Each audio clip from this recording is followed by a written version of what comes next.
Seattle and the Obamas, the Jeffin Corporation, Yoko Ono are criminally insane. They're engaged in the cynical trick of conversion. We see from Gaza what sort of people they are. There's really no mistaking them.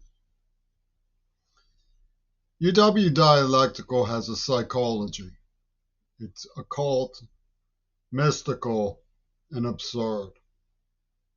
It derives from heavyweight psychopaths with an axe to grind against what they view me as symbolizing, like Peter Gabriel, who unleashed a Senegalese warrior, a psychopath named Youssou N'Dour, on me, with the help of the Black Panthers and the NAACP at the University of Pittsburgh.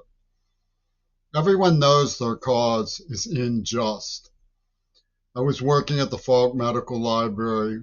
Roz Katz used to give me a ride home 2 years after we had broken up, meaning me and her daughter. Pitt, if they thought that I was dangerous, would not have put an innocent virgin in my bed as an act of lampoon of my condition as a man who was unrequited for being, in the view of the girl in question, not man enough. I let them ridicule me. I protested a little bit. They converted my saying what a fucking bitch she was being into my choking millions of women worldwide. I did nothing of the kind. Nor, it seems, did Leslie or her mother ever say that I did. But it was convenient to UW psychopaths to lure me here with promises of protection of abuse so they could chemically castrate me and hold me up as an example of their chivalrous manhood. For defending my honor when I allowed a girl to lampoon me as not man enough because I protected her virginity. And they said that was rape. I protected her virginity. And they said it was proof of rape. This insidious conversion was used as a monstrosity to justify the organized crime of the AIDS attack. It was all scripted by a pornographic law firm, starring Gail Burston, working for Yoko Ono, and announcing as its cause John Lennon, on behalf of those who they claim killed him. Print out the transcript if that didn't seem to be sufficiently in English for you to comprehend. We are dealing with the criminally insane. Seattle is criminally insane.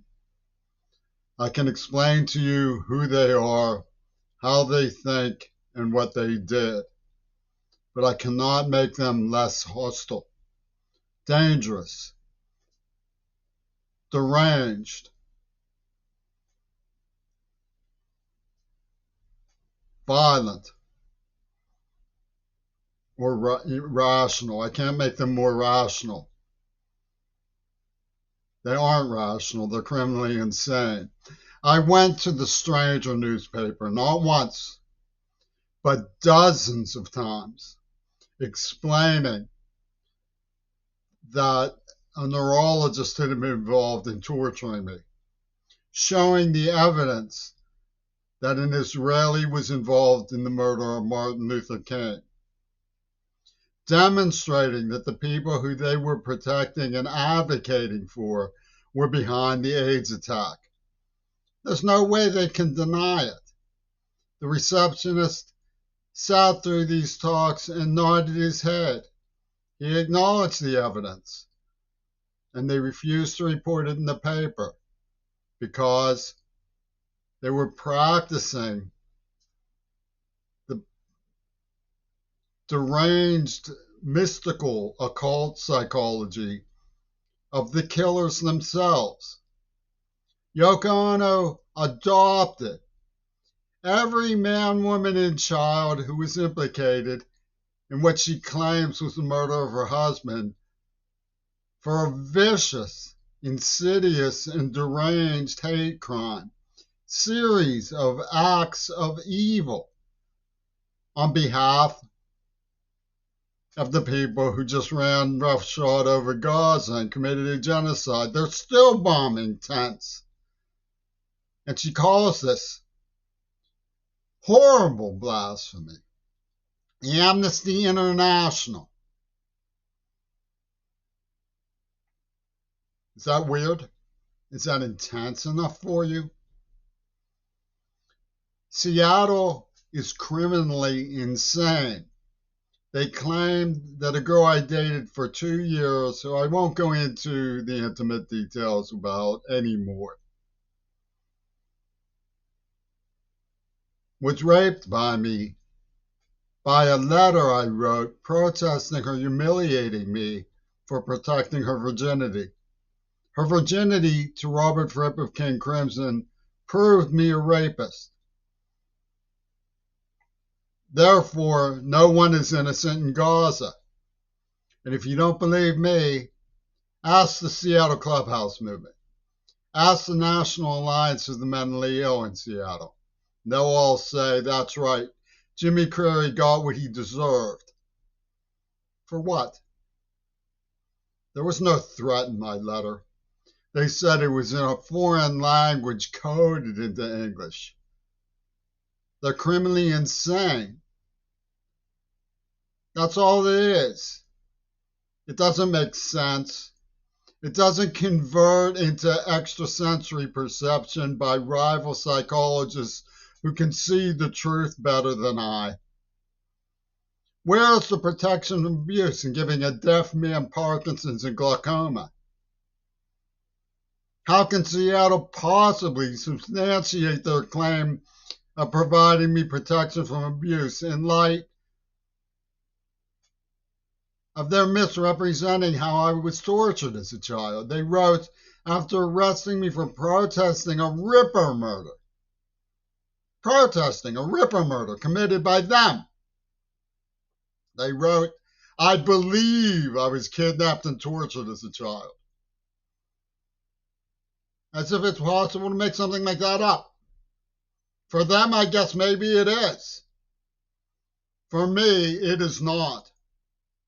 They said I couldn't possibly achieve anything of value by going to college. They banned me from school. I had to go back to that odious joint in Pittsburgh, where they had finally caught the man who chased me out of town and who I reported for suspicion of mail fraud in an $8 million museum heist. Did Seattle ever apologize? No. They continued to defend him. It's all about money to Seattle. And the mayor apologized to me. There were some lenient things that happened that made me forgiving. They allowed me to live, although it was Lawrenceville, where the people who attacked me were nearby the Roberto Clemente Museum, and I much appreciated that gesture. I got to see the deaf girl taught me sign language again. But I had to go back to a place where Pittsburgh had promised me, Seattle had promised me protection of abuse from. And then they chased me back there just to go to school. And I graduated in the honors department. And I'm in Phi Theta Kappa and Psi Beta with 2 years of good standing in the honors department at Tacoma Community College. Did Seattle ever apologize? No. They're still running their occult phenomenon in their cyber stalking gyrations. They're the algorithms they use to present Yoko Ono's fixation with using what is already an atrocity for further horrors. Why? What did I ever do to Yoko Ono? I stayed away from them. I argued that they were a romantic couple. I cried when I believed that someone had injured John Lennon. Who does she think she is? to just pick me off that way and team up with a rape movie law firm. It's neither pornographic. You know those spaghetti westerns where they cut down cowboys? Well, that's just the mentality that they use in their bondage films. I don't look at those kinds of films. I know about them because their law firm kidnapped and tortured me as a child, and Yoko Ono defended them by saying the girl who Seattle championed had proved me a rapist by her virginity, and she didn't even know it. Leslie Katz and her mother didn't even know that I had raped Leslie, and her virginity was proof. Want to know how they know? Robert Fripp held his nose to the letter I wrote and dropped his pick. That's how they know. That's how Boiler Room, Blast Furnace Radio, George Galloway, Vladimir Putin, and everybody else who Yoko Ono had wired into the story know that I'm a rapist. Because Robert Fripp held his nose and dropped his pick. And Robert Fripp never, ever drops his pick. Seattle is deranged. They are criminally insane. They do not have extrasensory perception. They do not have Svengali psychology insight.